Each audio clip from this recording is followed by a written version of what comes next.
Hello বন্ধুরা, কেমন আছো তোমরা সবাই? আমার চ্যানেলে তোমাদের সবাইকে স্বাগত। আজকে আমি তোমাদের সাথে শেয়ার করব লাউ ঘন্ট। সেটা আমি রান্না করব রুই মাছের মাথা দিয়ে। প্রথমেই দেখলে আমি রুই মাছের মাথা দুখণ্ড ভালো করে ভেজে নিয়েছি। আর কি করেছি, লাউ আর আলুকে টুকরো টুকরো করে কেটে নিয়েছি।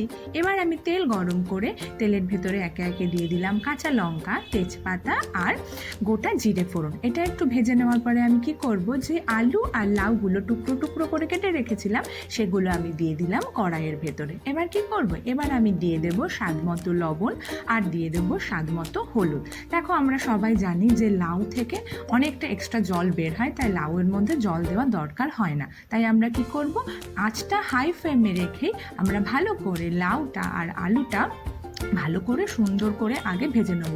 প্রথমেই যদি আমরা এটাকে ঢেকে দিই তাহলে কি হবে, প্রচুর পরিমাণে জল গলবে আর সেদ্ধ ভাব চলে আসবে। তাই এটাকে আমরা খুব ভালো করে কিছু মিনিট ধরে এটা আগে ভালো করে টান আছে মানে হাই ফ্লেমে এটা আমরা ভেজে নেব।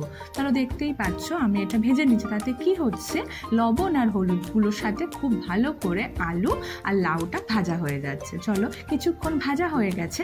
কিছুক্ষণ ভেজে নেওয়ার পরে আমি কি করব, এবার আমি ঢাকনা দিয়ে এটাকে ঢেকে দেব।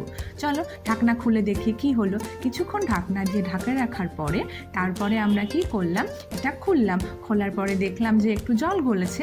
জল গলার পরে কি হবে, আমরা যে মাছের মাথা দুটো ভেজে রেখেছিলাম সেই মাছের মাথা দুটো দিয়ে দিলাম এই লাউয়ের মধ্যে। এবার কি হবে, এবার আমরা আরেকটু ঢেকে দেব।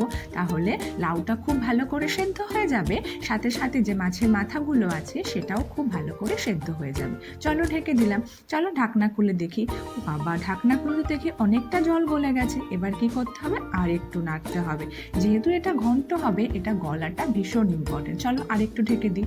এইবার আমি ঢাকনা খোলার পরে দেখলাম যে না, মাছের মাথা, লাউ, আলু সব কিছু খুব ভালো করে সেদ্ধ হয়ে গেছে। এবার আমি কি করব, আমার যে খুন্তিটা আছে সেই খুন্তিটা দিয়ে একটু মেরে মেরে মাছের মাথাগুলো খুব ভালো করে ভেঙে দেবো। তাতে কি হবে, ঘন্টটার সাথে মাছের মাথাটা খুব ভালো করে মিশে যাবে।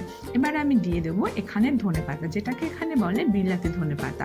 ধনেপাতার মতো দেখতে না হলেও টেস্টটা অনেকটা ধনেপাতার মতোই, গন্ধটা খুব সুন্দর আসে। আর দিয়ে দেবো ভাজা জিরে। চলো আর কিচ্ছু না, এবার যে জলটা আছে সেই জলটা শুকিয়ে নিলে তৈরি হয়ে গেল আমাদের মাছের মাথা দিয়ে লাউ ঘন্ট। তোমরা কি কখনো এই খাবারটা খেয়েছো? আমাকে জানিও। আর বানানে